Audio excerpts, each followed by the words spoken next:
ज्यादा घर में पितृदोष हो ना, ऐसा लगे कि पितृदोष बहुत ज्यादा है, 1 रुपए कमा रहे हैं, 1.25 रुपए खर्च हो रहा है, हाथ में पैसा नहीं टिक रहा, दुकान 4 दिन अच्छी चल रही है, फिर व्यापार डाउन हो जाता है, कोई पैसा लेकर भग गया, नहीं दे रहा, कहीं कर्जा मात्रा बढ़ गई है, ये पितृदोष के लक्षण है। इसमें आपके घर में जो भी रुद्राक्ष पड़ा हो, जो भी रुद्राक्ष रखा हो, क्योंकि संभाल के तो आप रखते नहीं, पटक देते यहाँ पर, जो भी रुद्राक्ष आपके घर में रखा हुआ,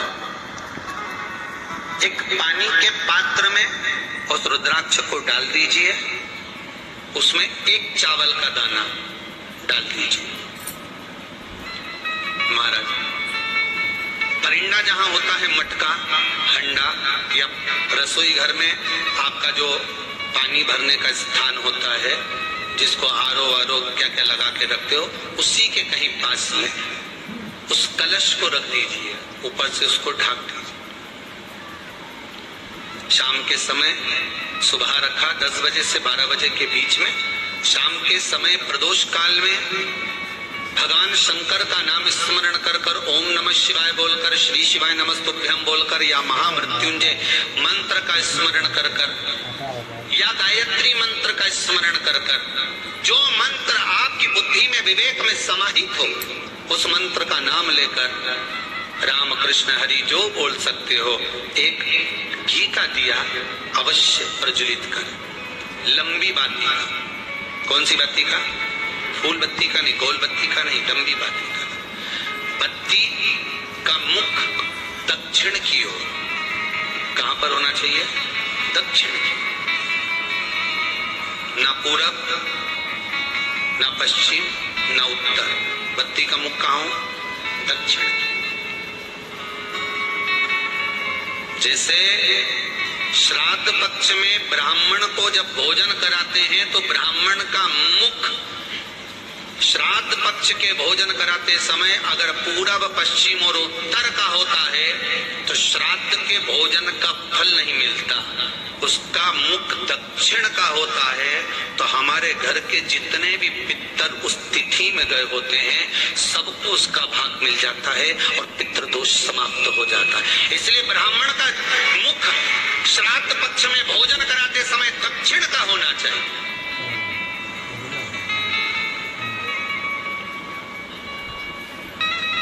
ब्राह्मण का मुख दक्षिण का।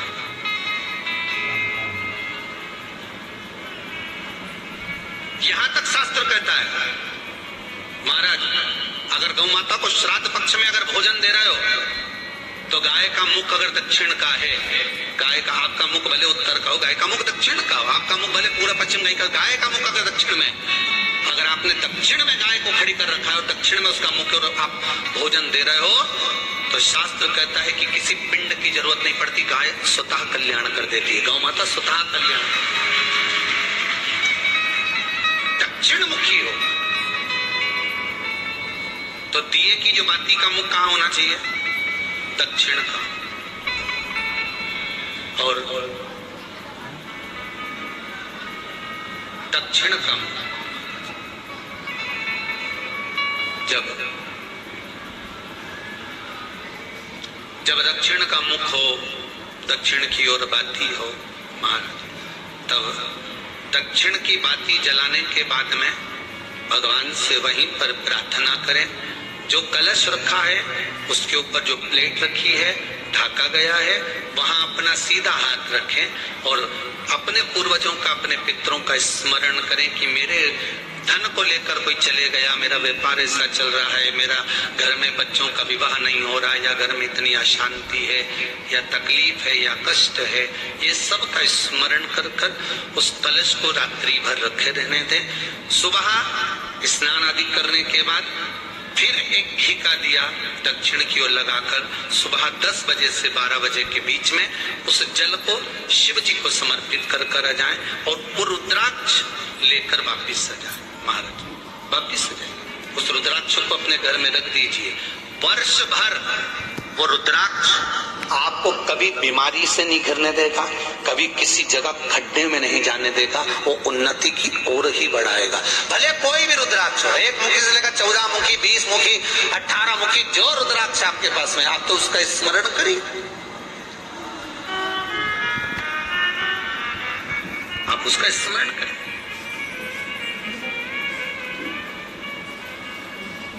रुद्राक्ष का जल शिव को समर्पित करें। पितरों के जितने भी द्वार हैं, पितरों के जितने भी दरवाजे हैं, पितृलोक में जितने भी पितृ विराजमान होते हैं महाराज, ये सब शंकर के ऊपर चढ़े हुए जल का भाग ग्रहण करते हैं। शिव के ऊपर चढ़ा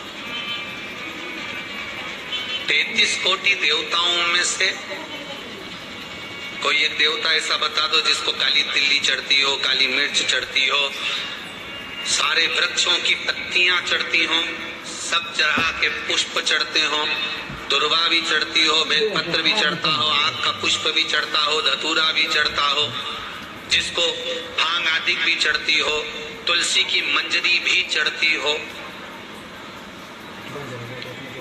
तुलसी की मंजरी भी शंकर को चढ़ती। तुलसी में कोई ऐसा देवता बताओ, संपूर्ण सामग्री भगवान केवल एक है, देव अधिदेव महादेव, जिनको काली तिल भी चढ़ रही है, काली मिर्च भी चढ़ रही है, जिनको संपूर्ण सामग्री भगवान शिव को समर्पित हो रही, संपूर्ण यहाँ तक राई, सरसों, राई के दाने तक भगवान शंकर को चढ़ते हैं। 1.25 लाख दाने का प्रमाण है महाराज शंकर जी को समर्पित करने का। सरसों चढ़ती, राई चढ़ती महाराज, पुष्प, बेलपत्र, दुर्वा, जगह जगह के पुष्प शिव को समर्पित होते हैं।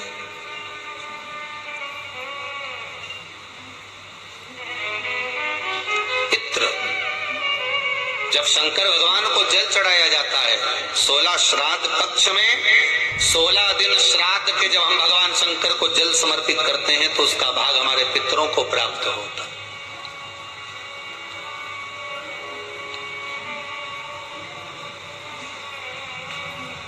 केवल 16 श्राद्ध के दिन ही ऐसे होते हैं जिसमें शंकर भगवान को जल में दूध मिलाकर चढ़ाने की जगह दूध भले 1 चम्मच चढ़ा रहे हो पर अलग से चढ़ाओ, कच्चा दूध अलग से चढ़ाओ, उसके बाद भले तुम जल चढ़ा दो, पर लोटे में जल में दूध मिलाकर 16 दिन श्राद्ध पक्ष में नहीं ले जाना। भले 1 चम्मच दूध लेकर जाओ, 1 कटोरी दूध लेकर जाओ, पर कच्चा दूध अलग से लेकर जाओ, शंकर भगवान को अलग से चढ़ाओ, क्योंकि 16 दिन श्राद्ध पक्ष के जब भगवान शंकर को दूध और जल चढ़ाया जाता है वो हमारे पितरों के खाते में चला जाता है, हमारे पितरों को उसका भाग मिलता है। इसलिए शंकर भगवान को कच्चा दूध भी चढ़ाओ तो पानी में मिलाकर नहीं, एक अलग से 1 चम्मच ले जाओ, भले फिर शिव जी को चढ़ा दो, भले एक छोटा सा कट चढ़ा दिया, वो हमारे पूर्वजों को प्राप्त, वो हमारे पूर्वजों को प्राप्त होता है। जिस बालक बालिका का जॉब नहीं लग रहा हो, सर्विस नहीं लग रही हो, नौकरी नहीं लग रही हो, जगह जगह पहले करते थे जॉब अब छूट गई, 2 साल हो गए, 3 साल हो गए, सर्विस नहीं लग रही हो, बहुत प्रयास कर लिया हो, बहुत प्रयास, तो महाराज काली तिल्ली को पीस कर उसको जल के पात्र में डालकर अपने घर के मटका परिंडा पितरों का जो स्थान होता है, जलाशय होता है, उसके पास में एक पात्र में रख दीजिए।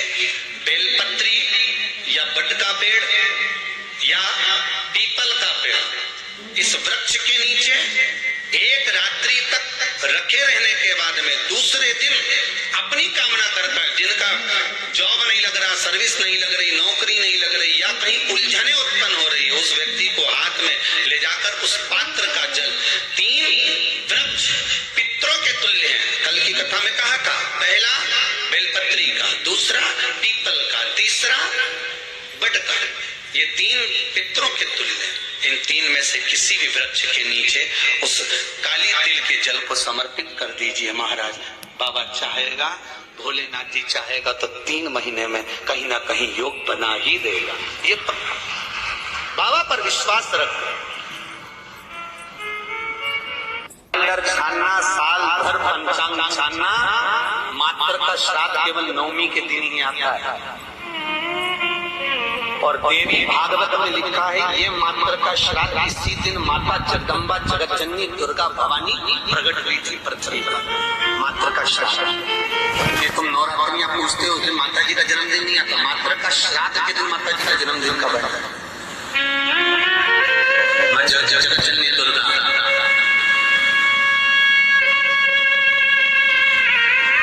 मात्र का श्राद्ध किसी ने विश्व किया, वो हम लिखकर लेकर आए कि महाराज श्राद्ध पक्ष में हमें किसको भोजन कराना चाहिए। ऐसी कोई पुराण नहीं जिस पुराण में लिखा है कि स्त्री मरे तो स्त्री को ही भोजन करा। बहुत ध्यान देना हमारा छात्र। श्राद्ध पक्ष में कोई वीडो स्त्री मर गई, कोई विधव नारी मर गई, विधवा स्त्री मर गई तो किसी विधवा को भोजन करा। कोई स्त्री चली गई तो उसकी जगह स्त्री को भोजन करा। चाहे मार्कंडेय पुराण उठा लो, मनुस्मृति उठा लो, स्मृति उठा लो, किसी भी पुराण में किसी भी शास्त्र में ये नहीं लिखा कि श्राद्ध का भोजन स्त्री को करो।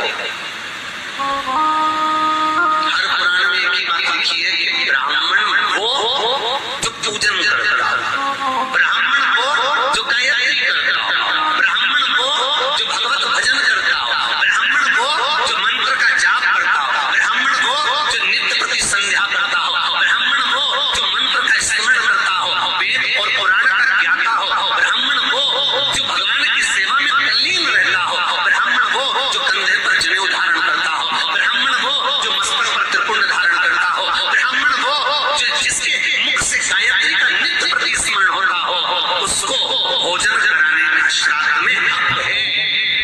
अब ये भी समझ लो कि अगर स्त्री मरी तो स्त्री के श्राद्ध में क्या स्त्री को ही भोजन कराना चाहिए? तो शिव महापुराण, गरुड़ पुराण, गर्ग संहिता, वराह पुराण, ये सारी पुराणे वर्णन करती है कि स्त्री को आप भोजन करा रहे हो। स्त्री क्या वेद पढ़ती है? स्त्री क्या गायत्री करती है? स्त्री क्या संध्या करती है? स्त्री क्या उपासना करती है? नहीं। अगर उस स्त्री के लिए भी आपने ब्राह्मण को भोजन कराया तो भोजन करेगा तो गायत्री करेगा, संध्या करेगा, उससे उसको हमारे पूर्वजों को प्राप्त होगा। इसलिए ब्राह्मण भोजन की महत्वता। फिर दूसरा क्रम कहा गया, मान लो अगर कोई सौभाग्यवती नारी चली गई, सुहागन स्त्री चली गई, कोई पति के साथ सती हो गई, कोई ऐसी स्त्री गई है तो स्पष्ट कहा गया है महाराज, हमारे यहाँ मनुस्मृति में कहा गया कि अगर कोई सौभाग्यवती नारी चली जाती है तो उसको केवल स्त्री को भोजन नहीं कराना है, उसके साथ उसके पति को भी भोजन पर बुलाना है, तब भोजन का श्राद्ध का प्राप्त होता है। नहीं तो वो स्त्री जिसका तुमने श्राद्ध करा है, केवल एक नारी को सौभाग्यवती को बुलाकर भोजन करा दिया, साड़ी दे दी, चूड़ी दे दी, बिंदी दे दी और वो चली गई, तो वो नारी साल भर में स्वप्न में पूरे घर पर दिखेगी, जरूर कभी भी दिखेगी, पर दिखेगी। ये अब कहोगे महाराज हमने तो श्राद्ध में माता जी का भोजन भी कराया, स्वागत गई थी, हमने देख लेडीज को भोजन भी कराया, वो स्त्री का भोजन कराया, अकेली को भोजन कराया, उसके साथ उसके पति को नहीं मिलाया। अगर पति आया दोनों अखंड भाव से भोजन करते तो फिर वो स्वप्न में नहीं देखती, आशीर्वाद देकर जाती, क्योंकि उसकी अकेली को तुमने भोजन कराया।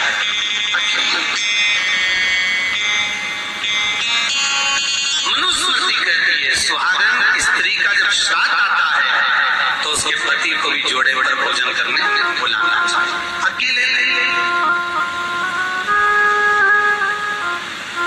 कल मात्र का श्राद्ध है। भारत की भूमि पर जितनी सुहागन स्त्रियां शांत होती हैं, जितनी कुमारी बेटियां शांत होती हैं, जितनी भी स्त्रियां जिनकी तिथि भी याद नहीं है, शांत हो जाती हैं। नवमी तिथि उन मातृकाओं का श्राद्ध का दिन रहता है। गया तो गया।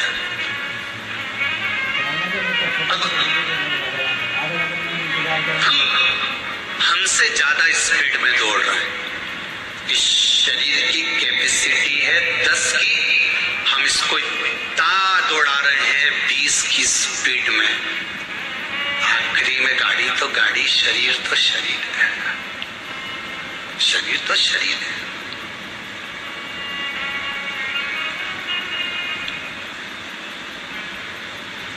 बजे से दुकान पे बैठ गया, 9 बजे तक उठ नहीं दिया। बाद में कि हमारे स्लिप डिस्क हो गया, हमारा गुड़िया खसक गया। डॉक्टर क्या गया, डॉक्टर साहब बोले पट्टा बांध लो। डॉक्टर ने एक बात नहीं बोली कि पट्टा बांध लो, डॉक्टर बोला। किसी संत के पास जाता तो एक ही बात कहता, शिव महापुराण का पट्टा बांध ले। शिव पुराण में जाके बैठना चालू कर दे, दुकान वुकान सब छोरा चोरी के दे दे, डोकरा भी गया, कई काम करनी दादा। अब का भजन गाते जाओ। किसने निंदा करी है? निंदा करने वाला, निंदा सुनने वाला महापापी। तो कांटे बनकर पितरों के ब्राह्मण अगर भोजन करता है तो उसमें नहीं बनाई जाती। एक कुमड़ा, ये जो पेठा बनता है ना कुमड़ा का, ये भी श्राद्ध पक्ष में नहीं खिलाया जाता। पूरा कोला पेड़ा बोलते, क्या बोलते उसको श्राद्ध पक्ष में उसको भोजन में नहीं दिया जाता। ब्राह्मण के भोजन, महाराज ब्राह्मण के भोजन में श्राद्ध पक्ष में सबसे ज्यादा जरूरी है 3 भाग। दूध का भोजन आहूतों के हिस्से में चले जाता है, गिलकी और तुरई का भोजन पितरों के हिस्से में चले जाता है, मांस की दाल का भोजन, उड़द की दाल का भोजन प्रेतों के हिस्से में चले जाते हैं। इसलिए ये 3 भाग का भोजन ब्राह्मण जब श्राद्ध पक्ष का भोजन करे तो उसमें बनाना जरूरी।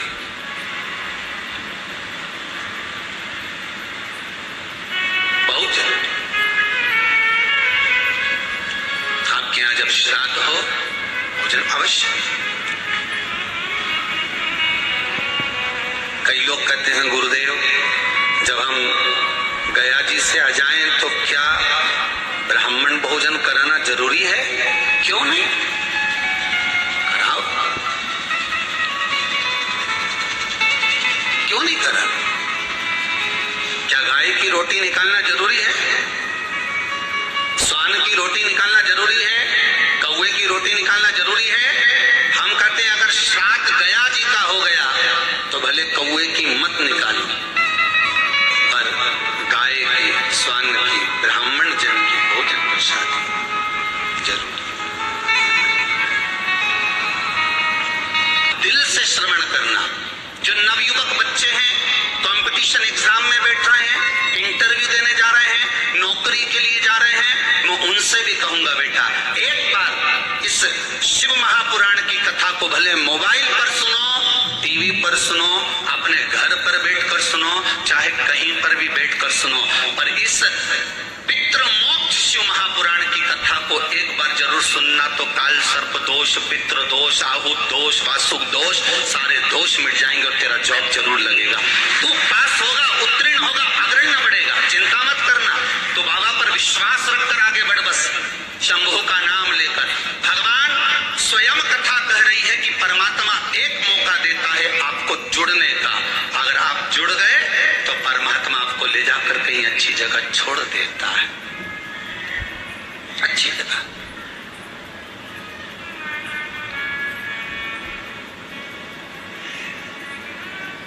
भगवान काम करेगा तो आप यश करोगे, जिसका भगवान नहीं कर्म करेगा तो लोग उसका भी बोलेंगे हम तो भगवान के मंदिर जाते थे, हमने तो खूब अगरबत्ती लगाई, हमने तो खूब दियाबत्ती लगाई, भगवान तो हमारी सुनता ही नहीं है। केवल भगवान के साथ नहीं होता, संसार के प्रत्येक मनुष्य के साथ होता है। आपके यहाँ कोई काम कर रहा है, आपके यहाँ कोई नौकरी कर रहा है, आपके यहाँ कोई चाकरी कर रहा है, कोई सेवा कर रहा है, कोई नौकरी कर रहा है, कोई धंधा, कोई आपके हाथ के नीचे काम कर रहा है। 8 साल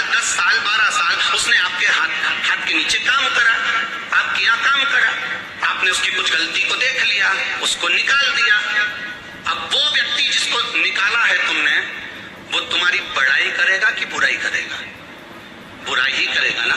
कि मस्ती में क्या किसको रोइए, चादर तान के सोइए। आप अपनी जिंदगी मस्त जियो।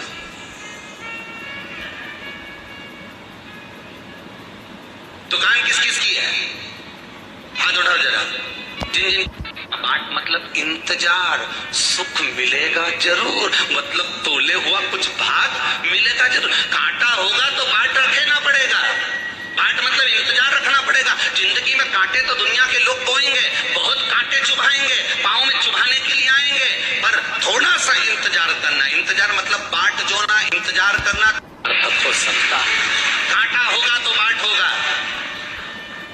अकेला बाट किसी काम का नहीं होता और अकेला कांटा किसी काम का नहीं होता।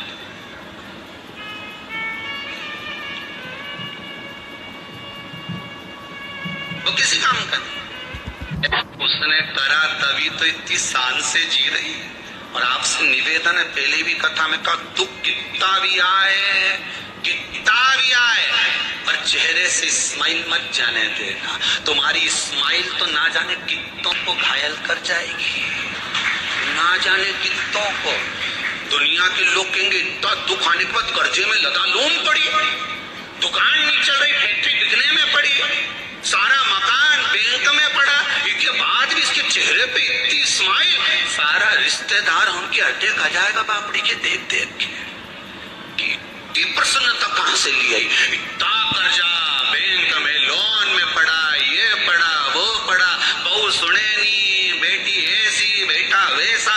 दुनिया के लोग कितना ही उंगली उठाए, पर शंकर की कथा अपनी जिंदगी में उतार कर रखना। स्माइल में कमी मत आने देना, प्रसन्नता में कमी मत आने देना, भगवान के भजन में कमी मत आने देना, भगवान की भक्ति में कमी मत आने देना, शंकर के स्मरण में कमी मत आने देना, शंकर के गुणनवाद में कमी मत आने देना, शंकर की कथा में कमी मत आने देना। मेरे चेहरे पर ये चमक, ये दमक, ये फुल्लपन में महक, सब कुछ भोलेनाथ की दी हुई है। कर्जे में हूं तो क्या हुआ, एक दिन तो उबारेगा।